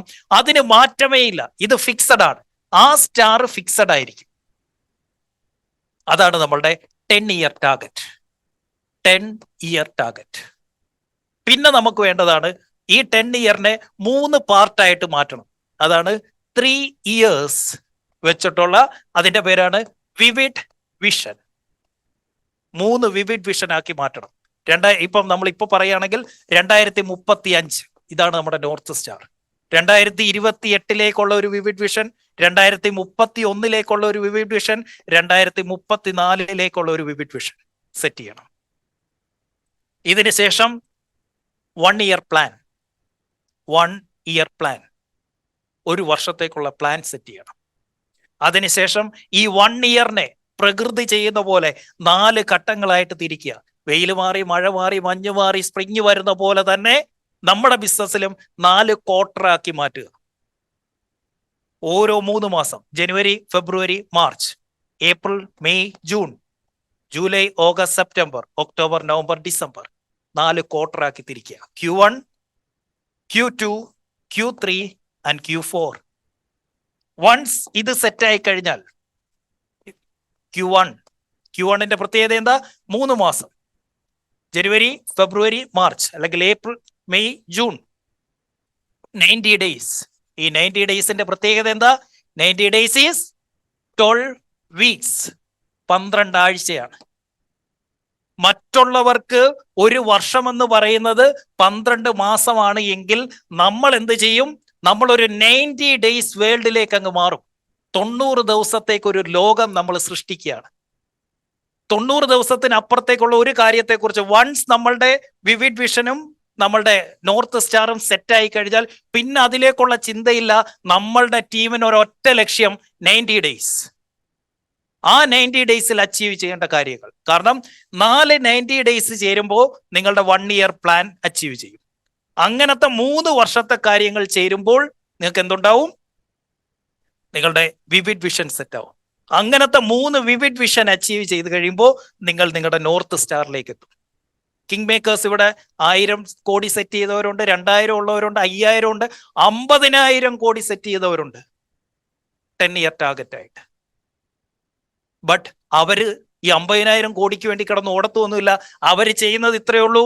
ദേ converted their 10 year target into 12 ആഴ്ചയിലത്തേക്കാക്കിയിട്ട് ഓരോ ആഴ്ചയിലും എന്താ ഞങ്ങൾ ചെയ്തുകൊണ്ടിരിക്കുന്നതെന്ന് അറിയോ? ഞങ്ങളുടെ ബിസിനസ്സിലെ ഓരോ ഡിപ്പാർട്ട്മെന്റിന്റെ അകത്തും ഇൻക്രിമെന്റൽ ആയിട്ടുള്ള ഗ്രോത്ത് കൊണ്ടുവരുന്നുണ്ട് എന്ന് ഉറപ്പുവരുത്തും. ഇത്രയേ ഉള്ളൂ. കിങ് മേക്കേഴ്സ് ചെയ്യുന്ന ഇത്രയേ ഉള്ളൂ. 10 year ടാർഗറ്റിനെ ആഴ്ചകളാക്കി സ്പ്ലിറ്റ് ചെയ്തിട്ട് ഓരോ ആഴ്ചകളിലും ഓരോ ഡിപ്പാർട്ട്മെന്റിൽ എന്തൊക്കെ മാറ്റങ്ങൾ കൊണ്ടുവരണം, എന്തൊക്കെ ഒപ്റ്റിമൈസേഷൻ കൂടുതൽ ഉപയോഗിക്കാം, യൂട്ടിലൈസ് ചെയ്യാം, റിപ്പീറ്റ് ചെയ്യാം, ബ്യൂട്ടിഫുൾ ആക്കാം എവറി വീക്ക്. അതിന്റെ ഗുണം എന്താണെന്നറിയോ? മറ്റുള്ളവർക്ക് 12 മാസം കൊണ്ടുവരുന്ന മാറ്റം ഞങ്ങൾ 12 ആഴ്ച കൊണ്ട് കൊണ്ടുവരും. കോമ്പറ്റീറ്റേഴ്സ് 1 കൊല്ലം കൊണ്ട് നേടുന്ന സമയത്ത് ഞങ്ങൾ അതിന്റെ 4 ഇരട്ടി നേടും. കാരണം അവർക്കാണ് അത് 1 കൊല്ലം, ഞങ്ങൾക്കൊരു കൊല്ലം എന്ന് പറഞ്ഞാൽ 4 കൊല്ലങ്ങൾ ചേരുന്നതാണ്. Every week you have to test your thing. എല്ലാ ആഴ്ചയിലും നോക്കണം. എല്ലാ ആഴ്ചയിലും ഞങ്ങൾ അതിൽ നിന്ന് ഞങ്ങളുടെ സ്കോർ കാർഡ് സെറ്റ് ചെയ്തിട്ടുണ്ട്. അതിൽ നിന്ന് ഞങ്ങൾ ഞങ്ങളുടെ വീക്ക്ലി ഇഷ്യൂസ് കണ്ടെത്തും. വീക്ക്ലി ഇഷ്യൂസ്, അതിന്റെ പേരാ ഇഷ്യൂസ് അല്ല, വീക്ക്ലി ഇഷ്യൂസ്. ആഴ്ചയിൽ 1 തവണ മാത്രമേ കിങ് മേക്കേഴ്സ് ടീമുമായിട്ട് മീറ്റിംഗ് എടുക്കൂ. എന്തിനാ? ഈ വീക്ക്ലി ഇഷ്യൂസ് ഡിസ്കസ് ചെയ്യാൻ, അത് സോൾവ് ചെയ്യാൻ. കാരണം എന്താ? ഓരോ ആഴ്ചയിലും ഇവിടെ നോക്കുന്നത് 3 കാര്യങ്ങളാ. വാട്ട് വെൻ റൈറ്റ്, എന്തൊക്കെ നന്നായിട്ട് നടന്നു. വാട്ട് വെന്റ് റോങ്, എവിടൊക്കെ തെറ്റി. And what need to be corrected, എന്തൊക്കെ കറക്റ്റ് ചെയ്യാനുണ്ട്. ഇതാണ് optimization. What went right, what went wrong and what need to be corrected. Yes, king മേക്കേഴ്സിന്റെ ബിസിനസ് നോക്കിക്കഴിഞ്ഞാൽ വി ആർ സ്ലോ. ഞങ്ങൾ വളരെ സ്ലോയിൽ, ഞങ്ങൾ പുതിയതൊന്നും ചെയ്യുന്നില്ല, പുതിയ ബ്രാഞ്ച് ഇടുന്നില്ല, പുതിയ മാർക്കറ്റിലേക്ക് പോകുന്നില്ല, ഒന്നും ചെയ്യുന്നില്ല. We are slow, but my team slow is smooth. സ്ലോയ്ക്ക് ഒരു പ്രത്യേകതയുണ്ട്, വളരെ സ്മൂത്ത് ആയിരിക്കും. And smooth is fast. Slow is smooth and smooth is fast. So ഓരോ കാര്യവും ലിറ്റിൽ ബെറ്റർ ആക്കുക. ഓരോ ചെറിയ കാര്യങ്ങൾ പോലും ബെറ്റർ ആക്കി കഴിയുമ്പോൾ ഓവറോൾ ബിസിനസ് ലുക്സ് ബെറ്റർ. ബിസിനസ്സിലെ ഓരോ ചെറിയ കാര്യങ്ങളും, സെയിൽസിന്റെ അകത്തെ കാര്യം, ലീഡ്സിന്റെ അകത്തെ കാര്യം, കൺവേർഷന്റെ അകത്തെ കാര്യം, ക്ലോസിംഗിന്റെ അകത്തെ കാര്യം, പ്രോഫിറ്റിന്റെ കാര്യം, ഫിനാൻസ് ഡിപ്പാർട്ട്മെന്റിന്റെ ഒപ്റ്റിമൈസേഷൻ, ആരൊക്കെ നമ്മളുടെ റവന്യൂയിൽ ടച്ച് ചെയ്യുന്നോ അത് മുഴുവൻ ഒപ്റ്റിമൈസ് ചെയ്യണം. അപ്പോ എംപ്ലോയി പ്രൊഡക്ടിവിറ്റി നമ്മൾ നോക്കും. എംപ്ലോയീസിന് കൊടുക്കുന്ന ശമ്പളത്തിന് ഇക്വലന്റ് ആയിട്ട് അവൻ പണിയെടുക്കുന്നുണ്ടോ? എങ്ങനെയാ പണിയെടുപ്പിക്കണ്ടേ? ഞാൻ ഒരാൾക്ക് 10,000 രൂപ കൊടുക്കുന്നുണ്ടെങ്കിൽ എനിക്ക് അവനിൽ നിന്ന് ഏറ്റവും കുറഞ്ഞത് 6 ഇരട്ടി പ്രോഫിറ്റ് കിട്ടിയിരിക്കണം. 60,000 രൂപയുടെ പ്രൊഡക്ടിവിറ്റി, പ്രോഫിറ്റബിലിറ്റി അവനിൽ നിന്നുണ്ടായിരിക്കണം. 6 ഇരട്ടി എങ്കിലും ഒരാൾക്ക് 10,000 രൂപ കൊടുക്കാവൂ. 60,000 രൂപ അവൻ ഉണ്ടാക്കി തരുന്നുണ്ടെങ്കിൽ മാത്രം. Either he should save time or make revenue. 2 കാര്യങ്ങളേ ഉള്ളൂ മെഷറിംഗ് ടൂൾ. ഒന്നെങ്കിൽ അവൻ നമുക്ക് സമയം ലാഭിക്കണം, അല്ലെങ്കിൽ അവൻ റവന്യൂ ഉണ്ടാക്കി തരണം. ഇത് രണ്ടും ഇല്ലാത്ത ഒരുത്തനും പ്രോഫിറ്റബിൾ എംപ്ലോയി അല്ല. What you mean by building a business? ബിസിനസിന്റെ അകത്ത് ഓരോ ചെറിയ കാര്യങ്ങളും ബെറ്റർ ആക്കി ബിൽഡ് ചെയ്തെടുക്കുന്നതിന്റെ പേരാണ് ബിസിനസ് ബിൽഡിംഗ്. അല്ലാതെ പുതിയതിന്റെ പിന്നാലെ പോകുന്നതല്ല. നാട്ടുകാർക്ക് ഇത് പറഞ്ഞുകൊണ്ടിരിക്കാം, സ്റ്റാഫിന് ഇത് പറഞ്ഞുകൊണ്ടിരിക്കാം, കാരണം അവർക്കാർക്കും ഒന്നും നഷ്ടപ്പെടാനില്ല. If you are not invested, you are not interested. ഒരു കാര്യത്തിൽ അവരാരും ഇൻവെസ്റ്റ് ചെയ്തിട്ടില്ല, അതുകൊണ്ട് തന്നെ അവർക്ക് ഇത് പ്രത്യേകിച്ച് ഒരു താല്പര്യമില്ല. ഇൻവെസ്റ്റ് ചെയ്യാത്തവന്റെ അഭിപ്രായം കേൾക്കേണ്ട ആവശ്യം നമുക്കില്ല. Just listen to data, voice of data. What is this data trying to tell me? Just listen to that. എന്തൊക്കെ വർക്കൗട്ട് ആകുന്നു, എന്തൊക്കെ വർക്കൗട്ട് ആവുന്നില്ല, ഇത് ഐഡന്റിഫൈ ചെയ്യുക എന്നുള്ളതാണ് നമ്മളുടെ സിസ്റ്റം. അതായിരിക്കണം നമ്മുടെ system. So what is optimization? എന്തിനാണ് ഒപ്റ്റിമൈസേഷൻ ചെയ്യുന്നത്? To beat the control. Control means limit. Optimization എന്തിനാ? To beat the control. So എന്താണ് നമ്മൾ ഈ കളിച്ചോണ്ടിരിക്കുന്ന ഗെയിമിന്റെ പേരെന്താ? പ്രതീക്ഷ 3 കളിയാ കളിക്കുന്നത്. 1 ടെസ്റ്റ്, 2 റീടെസ്റ്റ്, 3 ടെസ്റ്റ് അഗെയിൻ. വീണ്ടും ടെസ്റ്റ് ചെയ്യുക. ടെസ്റ്റ് ചെയ്യുന്നു, റീടെസ്റ്റ് ചെയ്യുന്നു, വീണ്ടും ടെസ്റ്റ് ചെയ്യുന്നു. To make it better. What went right, what went wrong and what need to be corrected. ഇങ്ങനെ പോകുന്ന സമയത്ത് we will enter into a double loop. ഇങ്ങനെയാണ് ബിസിനസ് വളർത്തേണ്ടത്. ഈ പോക്ക് പക്ഷേ സ്ലോ ആയിരിക്കും, ബട്ട് ആ സ്ലോ ആണ് സ്മൂത്ത് ആക്കുന്നത്. ഒറ്റ ദിവസം കൊണ്ട് പായെന്ന് എഴുന്നേറ്റ് ഓടിയതല്ല നമ്മൾ. പിടിച്ചു നിന്നു. ആദ്യം തലപൊക്കി കിടക്കാൻ പഠിച്ചു, അത് കഴിഞ്ഞ് എഴുന്നേറ്റ് ഇരിക്കാൻ പഠിച്ചു, അത് കഴിഞ്ഞ് പിടിച്ച് നിൽക്കാൻ പഠിച്ചു, അത് കഴിഞ്ഞ് പതുക്കെ നടക്കാൻ പഠിച്ചു, പിടിച്ച് നടക്കാൻ പഠിച്ചു, പിന്നെ നടക്കാൻ പഠിച്ചു, പിന്നെ ഓടാൻ പഠിച്ചു. You beat your control. അങ്ങനെയാ ഇന്നത്തെ നമ്മളായ. In business also beat the control. So how can I grow my business as well as maximize my profit? റവന്യൂവും പ്രോഫിറ്റും രണ്ടാണ് എന്ന് മനസ്സിലാക്കുക. Revenue and profit. Do business for profit. Once നിങ്ങളുടെ core business കിട്ടിക്കഴിഞ്ഞാൽ make that a profitable business. അതിനെന്ത് ചെയ്യുക? Bottom line strong ആക്കണം. ബോട്ടം ലൈൻ ഇല്ലെങ്കിൽ ഇവിടെ ഒരു കിണറുണ്ട്, ഈ കിണറ്റിൽ നിന്ന് നിങ്ങൾ ബക്കറ്റിൽ വെള്ളം കോരിക്കൊണ്ട് പോവാണ്. What if that bucket is having leak? ഈ ഓട്ടയുള്ള ബക്കറ്റിൽ ഇതാണ് നിങ്ങളുടെ ബാങ്ക് അക്കൗണ്ട്. ബാങ്കിലേക്ക് ഈ വെള്ളം വലിച്ച് നിങ്ങൾ എത്തിച്ചു കഴിയുമ്പോൾ ഒന്നും കാണില്ലെന്നേ. കുറച്ച് സമയമെടുത്ത് എന്ത് ചെയ്യുക? ഈ ഓരോ ഓട്ടയും അടയ്ക്കുക. ഇതിന്റെ പേരാണ് ഒപ്റ്റിമൈസേഷൻ. കയ്യിലിരിക്കുന്ന ബക്കറ്റിന്റെ ഓട്ടയടയ്ക്കുക. അതിന്റെ പേരാണ് റിവോപ്സ്. Revenue operations. റിവോപ്സ്. അതിനെന്ത് ചെയ്യണം? What is റിവോപ്സ്?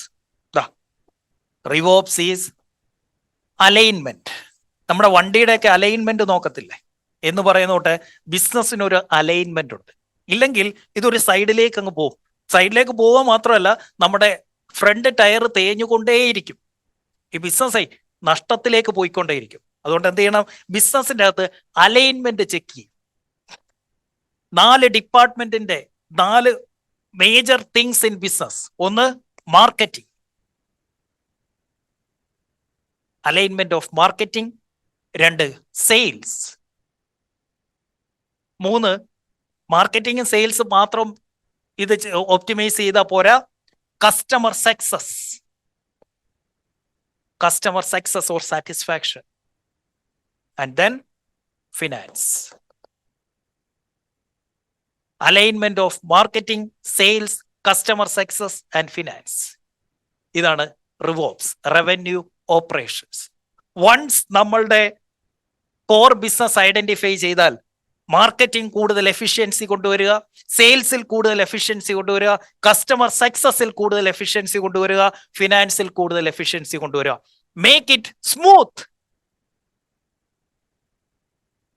അപ്പൊ നമ്മൾ പുതിയ ബ്രാഞ്ച് ഇടാൻ സമയം കിട്ടത്തില്ല. കാരണം എന്താ? എക്സിസ്റ്റിംഗ് കാര്യം ബ്യൂട്ടിഫുൾ ആക്കണം, സ്മൂത്ത് ആക്കണം. Make it smooth. Growing of your operational efficiency. അതാണ് RevOps. Growing with operational efficiency. Sales വെച്ചിട്ടല്ല വളരേണ്ടത്, ഓപ്പറേഷണൽ എഫിഷ്യൻസി കൂട്ടിക്കൊണ്ട് വേണം ബിസിനസ് വളർത്താൻ. അപ്പോഴാണ് അത് സ്മൂത്ത് ആകുന്നതും സ്റ്റഡി ആകുന്നതും പ്രോഫിറ്റബിൾ ആകുന്നതും. Growth quadrant. ഇത് ഞാൻ വീണ്ടും വീണ്ടും വീണ്ടും ഞാൻ നിങ്ങളെ ഓർമ്മിപ്പിക്കും. 4 രീതിയിൽ നമ്മുടെ ബിസിനസ്സിൽ ഗ്രോത്ത് കൊണ്ടുവരാൻ പറ്റും. ഓപ്ഷൻ നമ്പർ 1, എക്സിസ്റ്റിംഗ് മാർക്കറ്റിൽ ന്യൂ പ്രൊഡക്റ്റ് കൊണ്ടുവരിക. പുതിയ പ്രൊഡക്റ്റ് ഇൻ എക്സിസ്റ്റിംഗ് മാർക്കറ്റ്. എന്താണ്? Product development. എക്സിസ്റ്റിംഗ് മാർക്കറ്റിൽ പുതിയ പ്രൊഡക്റ്റ് കൊണ്ടുവരിക. രണ്ടാമത്തെ ഓപ്ഷൻ, പുതിയ മാർക്കറ്റിൽ പുതിയ പ്രൊഡക്റ്റ് കൊണ്ടുവരിക. Like A startup. നിങ്ങൾക്ക് വേണമെങ്കിൽ ഇപ്പൊ ചെയ്തുകൊണ്ടിരിക്കുന്ന ബിസിനസിന്റെ ഒപ്പം വേറൊരു ബിസിനസ് വേണമെങ്കിൽ പോയി തുടങ്ങാം. സ്റ്റാർട്ടപ്പ്. ഓർ ന്യൂ മാർക്കറ്റിൽ എക്സിസ്റ്റിംഗ് പ്രൊഡക്റ്റുമായിട്ട് പോവാം. പുതിയൊരു മാർക്കറ്റിൽ എക്സിസ്റ്റിംഗ് പ്രൊഡക്റ്റുമായിട്ട് പോവാം. അതിന്റെ പേരാണ് എക്സ്പാൻഷൻ. എന്തൊക്കെയാണ്? 4 ഓപ്ഷൻസ് ആണുള്ളത്. അതാണ് ഗ്രോത്ത് ക്വാഡ്രന്റ്. ഒന്നാമത്തെ ഓപ്ഷൻ, എക്സിസ്റ്റിംഗ് മാർക്കറ്റിൽ പുതിയൊരു പ്രൊഡക്റ്റ് കൊണ്ടുവരാം. 2, പുതിയൊരു മാർക്കറ്റിൽ പുതിയൊരു പ്രൊഡക്റ്റുമായിട്ട് പോവാം. 3, എക്സിസ്റ്റിംഗ് പ്രൊഡക്റ്റും കൊണ്ട് പുതിയൊരു മാർക്കറ്റിലേക്ക് പോവാം. ഞാൻ എക്സാമ്പിൾ ആയിട്ട് തന്നെ പറയും. ഞാൻ ഇപ്പോ ചെയ്തുകൊണ്ടിരിക്കുന്ന അറിയാലോ, ബിസിനസ് ഓണേഴ്സിനെ പഠിപ്പിച്ചിരിക്കുന്നു. ഞാൻ എന്ത് ചെയ്യുന്നു? എക്സിസ്റ്റിംഗ് മാർക്കറ്റിൽ കേരളത്തിൽ തന്നെ, മലയാളികളിൽ തന്നെ ഞാൻ പുതിയൊരു പ്രൊഡക്റ്റ് മൈൻഡ് ട്രെയിനിങ് എന്നും പറഞ്ഞുകൊണ്ട് ഇറങ്ങും. ന്യൂ പ്രൊഡക്റ്റ്, അതാണ് പ്രൊഡക്റ്റ് ഡെവലപ്മെന്റ്. പക്ഷെ ഇവിടെ എന്ത് വേണ്ടി വരും? ഞാൻ ഇനി എന്നെ ആ രീതിയിൽ പൊസിഷൻ ചെയ്യേണ്ടി വരും. എൻ്റെ ഓഡിയൻസ് മാറി, എൻ്റെ കംപ്ലീറ്റ് ശ്രദ്ധ എക്സിസ്റ്റിംഗ് ബിസിനസ്സിൽ നിന്ന് പോയി. ഞാൻ കാരണം പുതിയ ഒരു പ്രൊഡക്റ്റ് കൊണ്ടുവരികയാണ്, പുതിയ രീതിയിൽ എന്നെ പൊസിഷൻ ചെയ്യണം, ന്യൂ പ്രൊഡക്റ്റ്. 2, ഞാൻ ഈ മൈൻഡ് ട്രെയിനിങ് എന്ന് പറയുന്ന പുതിയ പ്രൊഡക്റ്റും കൊണ്ട് തമിഴ്നാട്ടിലോട്ട് പോവുക. തമിഴ്നാട്ടിൽ അവിടെ എന്താ, ഞാൻ തമിഴ് പഠിക്കണം, ഈ പുതിയ പ്രൊഡക്റ്റ് ഉണ്ടാക്കണം, അവിടെ ആർക്കും എന്നെ അറിയത്തില്ല, അവിടെ പോയിട്ട് ഇത്. അതുകൊണ്ടാണ് അതിനെ സ്റ്റാർട്ടപ്പ് എന്ന് പറയുന്നത്. Absolute stranger. 3-മതൊരു ഓപ്ഷൻ ഉണ്ട്. ഈ എക്സിസ്റ്റിംഗ് ബിസിനസ്സിനെ, ഈ ഓൺട്രപ്രണറിയൽ ട്രെയിനിങ്ങിനെ തമിഴ്നാട്ടിലേക്ക് കൊണ്ടുപോകുന്നു. അപ്പൊ തമിഴിൽ ട്രെയിനിങ് എടുക്കാൻ പോകുന്നു, വിച്ച് ഈസ് എക്സ്പാൻഷൻ. ഈ 3-ന്റെയും പ്രശ്നം എന്താന്ന് നോക്കിക്കേ. 3ഉം പ്രൂവൺ അല്ലാത്ത ബിസിനസ്സാണ്. ഇതിന്റെ പ്രശ്നം എന്താ? ഇത് 3നും ഒന്നെങ്കിൽ ഞാൻ ഇതുവരെ കഷ്ടപ്പെട്ടുണ്ടാക്കിയ കാശ് ഇറക്കണം, ഇല്ലെങ്കിൽ ഞാൻ എവിടെന്നെങ്കിലും കടം മേടിക്കണം. I don't know whether it is A good idea or bad idea. ഇത് തമിഴ്നാട്ടിൽ ഇത് സ്വീകരിക്കപ്പെടുവോന്നോ, ഈ പുതിയ പ്രൊഡക്റ്റ് തമിഴ്നാട്ടിൽ സ്വീകരിക്കപ്പെടുവോന്നോ, അതല്ലെങ്കിൽ ഈ പുതിയ പ്രൊഡക്റ്റ് കേരള മാർക്കറ്റിൽ സ്വീകരിക്കപ്പെടുവോന്നോ എനിക്ക് അറിയത്തില്ല. It is just an idea. ഞാൻ ഇത് വളർത്താൻ വേണ്ടി കടം കൂടെ മേടിക്കുകയാണ്. കടം മേടിച്ചേ പറ്റൂ. ഒന്നെങ്കിൽ എൻ്റെ കയ്യിൽ നിന്ന് തന്നെ കടം മേടിക്കണം, ഞാൻ ഉണ്ടാക്കിയ കാശ് ഇതിനു വേണ്ടി ഇറക്കണം. അതല്ലെങ്കിൽ ഞാൻ ബാങ്കിനെ ഡിപ്പെൻഡ് ചെയ്യണം, ഇല്ലെങ്കിൽ ഞാൻ ഇൻവെസ്റ്റേഴ്സിനെ കൊണ്ടുവരണം, ഇല്ലെങ്കിൽ ഞാൻ എവിടെന്നെങ്കിലും പലിശയ്ക്ക് എടുക്കണം. റിസ്ക് കൂടും. ഇത് പ്രൂവ് ചെയ്ത് കൊണ്ടുവരാൻ സമയം ഒരുപാട് എടുക്കുകയും ചെയ്യും. What is RevOps? What is optimization? Option number 4. What is it? Existing മാർക്കറ്റിൽ എക്സിസ്റ്റിംഗ് പ്രൊഡക്റ്റിനെ കൂടുതൽ എത്തിക്കുക. ഇതിന്റെ പേരാണ് റിവോപ്സ്. ഒപ്റ്റിമൈസേഷൻ ഇതിന്റെ പേരാണ് ഡെപ്ത്. താഴേക്ക് കുഴിച്ചിറങ്ങുന്നു. ഇതോ വിഡ്ത്. ഇത് വിഡ്ത്, ഇത് ഡെപ്ത്. എറണാകുളത്താണ് ബിസിനസ് എങ്കിൽ എറണാകുളത്തിന്റെ ആഴങ്ങളിലേക്ക് ഇറങ്ങിപ്പോകുന്നു, എറണാകുളം ജില്ലയുടെ ആഴങ്ങളിലേക്ക് ഇറങ്ങിപ്പോകുന്നു.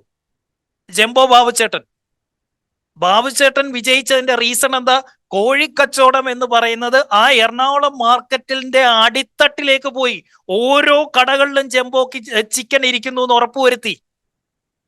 അതല്ലാതെ തിരുവനന്തപുരത്ത് ഉണ്ട്, കൊല്ലത്തുണ്ട്, കാസർഗോഡുണ്ട്, കണ്ണൂരുണ്ട്, കോയമ്പത്തൂരുണ്ട്. ഇതിനൊന്നും പോയില്ല. എന്ത് ചെയ്തു? ഒറ്റ മാർക്കറ്റ്. അവിടെ പിടിച്ചടക്കി അവിടുത്തെ രാജാവായി കഴിഞ്ഞപ്പോ പതുക്കെ തൊട്ടടുത്ത തൃശ്ശൂരിലേക്കും ഇടുക്കിയിലേക്കും കയറി. ഇതിന്റെ പേരാണ് RevOps, optimization. Existing product in existing market. Say no to all the other 3 options. Say no. Boring ആ.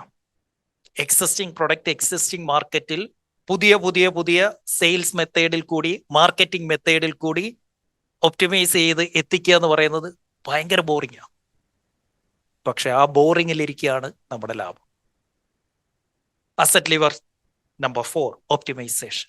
അപ്പോൾ 1 യൂട്ടിലൈസേഷൻ, 2 റിപ്പീറ്റേഷൻ, 3 ബ്യൂട്ടിഫിക്കേഷൻ, 4 ഒപ്റ്റിമൈസേഷൻ. ഇനി 9 കൂടെ ഉണ്ട്. അതിനു വേണ്ടിയിട്ട് മെയ് 28-ാം തീയതി 31-ാം തീയതിയും കൊച്ചിയിലും ദുബൈയിലും പ്രോഗ്രാം നടക്കുന്നുണ്ട്. 1 ഡേ പ്രോഗ്രാമാണ്. കിങ്സ് ക്ലബിലേക്ക് വരാൻ താല്പര്യമുണ്ടെങ്കിൽ മാത്രം ആ 1 ഡേ പ്രോഗ്രാമിന് വരിക. അവിടെ വന്നു കഴിയുമ്പോൾ ഒരു ദിവസം ഫുൾ ഇരുന്ന് കഴിയുമ്പോൾ മനസ്സിലാവും എന്തുകൊണ്ട് കിങ്സ് ക്ലബ്, ഇതാണ് ഈ നടന്നുകൊണ്ടിരിക്കുന്നതാണ് കിങ്സ് ക്ലബ്ബ് കേട്ടോ. എന്തുകൊണ്ട് ഇതിലൊക്കെ പഠിക്കണമെന്നും വരണമെന്നും മനസ്സിലാവും. രക്ഷപ്പെട്ട് കഴിഞ്ഞിട്ട് പഠിക്കാൻ പോകാൻ ഇരിക്കണ്ട. കാരണം രക്ഷപ്പെടാൻ വേണ്ടിയാണ് പഠിക്കേണ്ടത്. അവിടെ നമ്മൾ പഠിക്കാൻ പോകുന്നത് എംപ്ലോയി മാനേജ്മെന്റ് സീക്രട്സ്. എങ്ങനെ, അതും ഒപ്റ്റിമൈസേഷന്റെ ഭാഗമാണ്. പുതിയ എംപ്ലോയി എടുക്കുന്നതിനെ കുറിച്ചല്ല, എക്സിസ്റ്റിംഗ് ആളുകളെ ഒന്നെങ്കിൽ അവനെ നമ്മൾ ഫയർ ചെയ്യാനുള്ള സീക്രട്സ് നമ്മൾ പഠിക്കുന്നുണ്ട്. പണിയെടുക്കാത്തവനെ പറഞ്ഞുവിടാൻ, അതും ഗ്രേസ്ഫുള്ളി, സന്തോഷത്തോടു കൂടി അവൻ ഇറങ്ങിപ്പോവും. നിങ്ങൾ അവനെ പറഞ്ഞുവിടേണ്ട, അവൻ ഇങ്ങോട്ട് വന്നേച്ച് പറയും സാറേ ഈ മാസം കൂടെ ഞാൻ ഉള്ളു കേട്ടോ എന്ന് നിങ്ങൾ ആഗ്രഹിക്കുന്ന, പോകണമേ എന്ന് നിങ്ങൾ ആഗ്രഹിക്കുന്ന എല്ലാവനെയും പറഞ്ഞുവിടാനുള്ള സ്ട്രാറ്റജി നമ്മൾ 28-ാം തീയതി ഫയറിംഗ് സീക്രട്സ് എന്ന ഹെഡിങ്ങിൽ പഠിക്കുന്നുണ്ട്. അവരെ റീപ്ലേസ് ചെയ്ത് right people in the right സീറ്റിൽ കൊണ്ടുവരാനുള്ള ഹയറിംഗ് സീക്രട്ട് നമ്മൾ പഠിക്കുന്നുണ്ട്. ഇപ്പോൾ ഫയർ ചെയ്യാൻ പഠിക്കുന്നുണ്ട്, ഹയർ ചെയ്യാൻ പഠിക്കുന്നുണ്ട്. അതോടൊപ്പം തന്നെ ഒരു ടീം ബിൽഡ് ചെയ്യണമെന്നുണ്ടെങ്കിൽ നമ്മൾ ഹയറിംഗ് അല്ല ചെയ്യേണ്ടത്, നമ്മൾ കുറച്ച് ടീമിനെ ഡെവലപ്പ് ചെയ്യല്ല വേണ്ടത്. You have to develop a culture. നമ്മളുടെ ഓർഗനൈസേഷൻ്റെ അകത്ത് ഒരു കൾച്ചർ ഉണ്ടാക്കിയെടുക്കാൻ പറ്റും. എന്താണ് കൾച്ചർ എന്ന് പറയുന്നത്? ഇപ്പം കമ്മ്യൂണിസ്റ്റ് പാർട്ടി ഒരു കൾച്ചറാണ്, കോൺഗ്രസ് ഒരു കൾച്ചറാണ്, BJP ഒരു കൾച്ചറാണ്, മുസ്ലിം ലീഗ് ഒരു കൾച്ചറാണ്. 1 രൂപ പോലും ബെനിഫിറ്റ് ഇല്ലെങ്കിലും ആർക്കും കൊടുക്കുന്നില്ലെങ്കിലും അതിൻ്റെ അകത്ത് ആയിരക്കണക്കിന് അണികളാണ് ഉള്ളത്. ഒരു പരിപാടി അവർ ഓർഗനൈസ് ചെയ്യുന്ന സമയത്ത് സ്വന്തം കാശ് മുടക്കി ആളുകൾ അതിന് പോകുന്നു. എന്തുകൊണ്ട്? They have developed A culture. എന്താണ് ഇസ്ലാം, എന്താണ് ക്രിസ്ത്യാനിറ്റി, എന്താണ് ഹിന്ദുസം?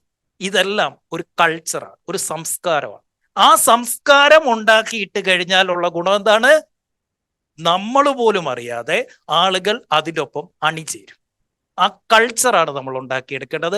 അതാണ് നമ്മളുടെ എംപ്ലോയി മാനേജ്മെന്റ് സീക്രട്സിൽ നമ്മൾ പഠിക്കാൻ പോകുന്നത്.